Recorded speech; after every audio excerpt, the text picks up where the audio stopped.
نحمدہ و نصلی علی رسولہ الکریم. Viewers from mine of knowledge, السلام علیکم. سرکار مدینہ صلی اللہ علیہ وآلہ وبارک وسلم کے گستاخانہ خاکے بنانے کی ناپاک جسارت کرنے کا مرتکب ملعون سویڈش کارٹونسٹ لاریس ویلکس ٹریفک حادثے میں جل کر اللہ سبحانہ و تعالیٰ کے غضب کا نشانہ بنا. فاعتبروا یا اولی الابصار، کوئی ہے جو عبرت پکڑے.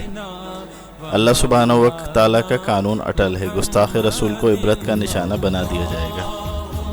یہی وجہ ہے کہ ابو لہب سے لے کے ابی بن کعب تک اور حالیہ تاریخ کے گستاخوں تک کوئی بھی چند استثنیات کے سوا قہر الہی سے نہ بچ سکا. سوال یہ پیدا ہوتا ہے کہ کیوں کفار ہر دور میں ایسی جسارت کرتے آئے ہیں اور چارلی ایبڈو اور گیرٹ ویلڈر جیسے گستاخ پیدا کرتے ہیں، اور کیوں مسلمانوں میں غازی علمدین اور ممتاز قادری پیدا ہوتے رہے ہیں. اس ویڈیو میں اس کا تجزیہ کیا جا رہا ہے. سامعین کرام، لاکھوں درود و سلام اس سہانی گھڑی پہ جب طیبہ کا چاند چمکا تھا. ہر سو جہالت کی گٹا ٹوپ اندھیریوں علم و نور کے جالوں سے منور ہو گئیں. نور پھیلانے والی عظیم شخصیت محمد صلی اللہ علیہ وآلہ وبارک وسلم، جنہیں رب سبحانہ و تعالیٰ نے اپنے نور سے تخلیق کیا، محبوب خدا قرار پائے، جبکہ اندھیروں کی قوتیں جو اس نور کی وجہ سے کمزور پڑیں تو ان کے لیے اجالا لانے والی ذات مبارکہ بدترین دشمن قرار پائی. اور پھر ابو لہب سے لے کے آج تک رسول اللہ کو متنازع بنانے اور ان کی توہین و تنقید کا سلسلہ جاری ہے. ایک یہودی تحقیق کے مطابق مسلمانوں کو چاہے فلسطینیوں کی طرح ذلیل و رسوا کر دو، عراقیوں کی طرح تباہ و برباد کر دو، یا افغانیوں کی طرح جبر و مسلط کر کے ان کے دل سے سرکار مدینہ محمد صلی اللہ علیہ وسلم کی محبت نہیں نکالی جا سکتی. مسلمان اللہ سبحانہ و تعالیٰ کے اٹل قانون قدرت کے تحت سب کچھ برداشت کر سکتا ہے، مگر رسول اللہ کی گستاخی اسے کسی صورت برداشت نہیں. اسی وقت تاریخ انسانیت میں دو قانون بنے تھے. ایک بدی کی قوتوں کا قانون ہے، نور کے پیکر محمد صلی اللہ علیہ وآلہ وبارک وسلم کی توہین کرنا، اور دوسرا اللہ سبحانہ و تعالیٰ کا قانون یہ بنا کہ اس ہستی کی توہین رب کی توہین ہے جو ناقابل برداشت ہے. ایسا کرنے والوں کا کلا کما فولادی ہاتھوں سے کرنا ہے. یہ اٹل کلیہ بنا کہ توہین کرنے والے کسی ریاض کے مستحق نہیں ہوں گے.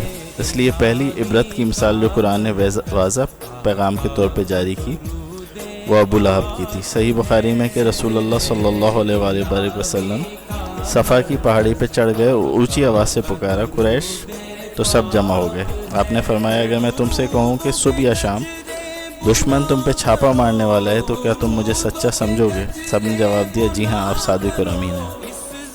تو آپ صلی اللہ علیہ وآلہ وسلم نے فرمایا، تو سن لو، میں تمہیں اللہ کے سخت عذاب کے آنے کی خبر دے رہا ہوں. تو ابو لہب نے کہا، تجھے ہلاکت ہو، کیا تو نے اسی لیے ہمیں جمع کیا تھا؟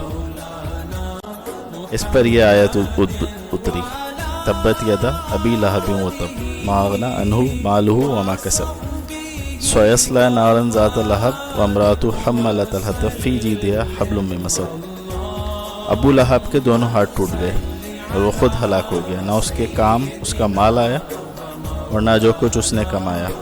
عنقریب وہ شعلے والی آگ میں داخل ہوگا، اور اس کی بیوی جو ایندھن اٹھانے والی ہے اس کی گردن میں مضبوط بٹی ہوئی رسی ہوگی.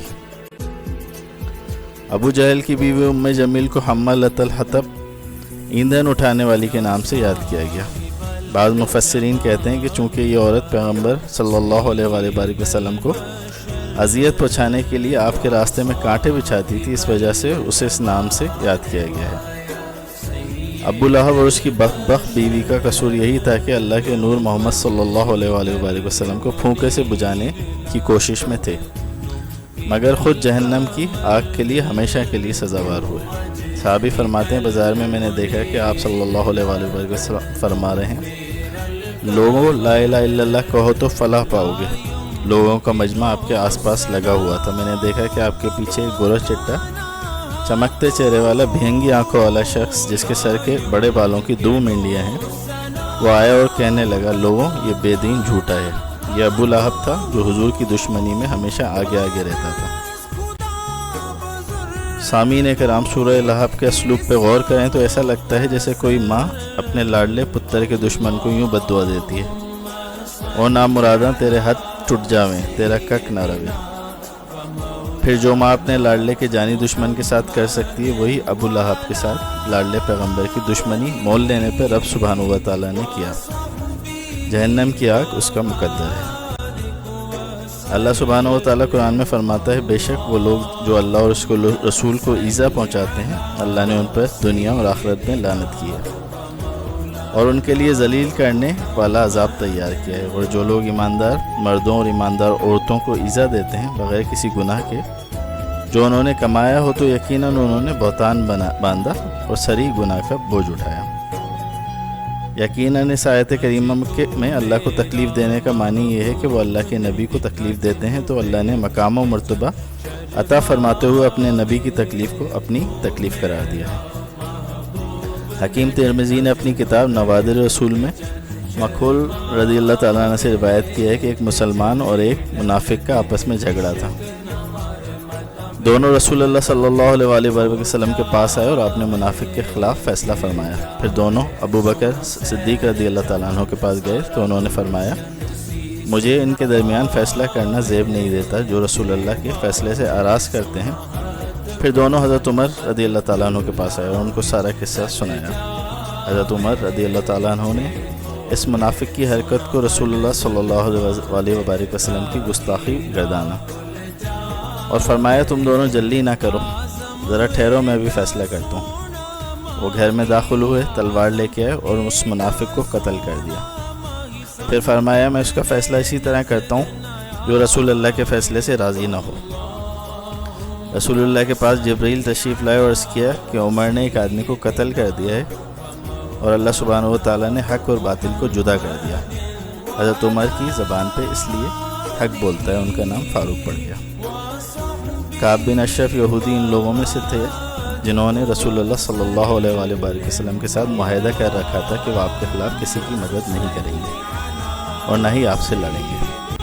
پھر اس نے امان ترک کی اور عہد توڑا اور مکے چلا گیا اور اعلانیہ نبی کریم صلی اللہ علیہ وآلہ وسلم سے عداوت کرتے ہوئے آیا اور اپنے شہروں میں آپ کی توہین کی اور گالیاں بکتا تھا، اس لیے واجب القتل ہو گیا۔ جب کعب بن اشرف رسول اللہ اور مسلمانوں کو اذیت دینے سے باز نہ آیا تو رسول اللہ نے سعد بن معاذ کو حکم دیا کہ اس کے قتل کے لیے لشکر روانہ کریں، کیونکہ اس نے رسول اللہ کو اذیت دی تھی اور مشرکوں کو تقویت پہنچائی تھی۔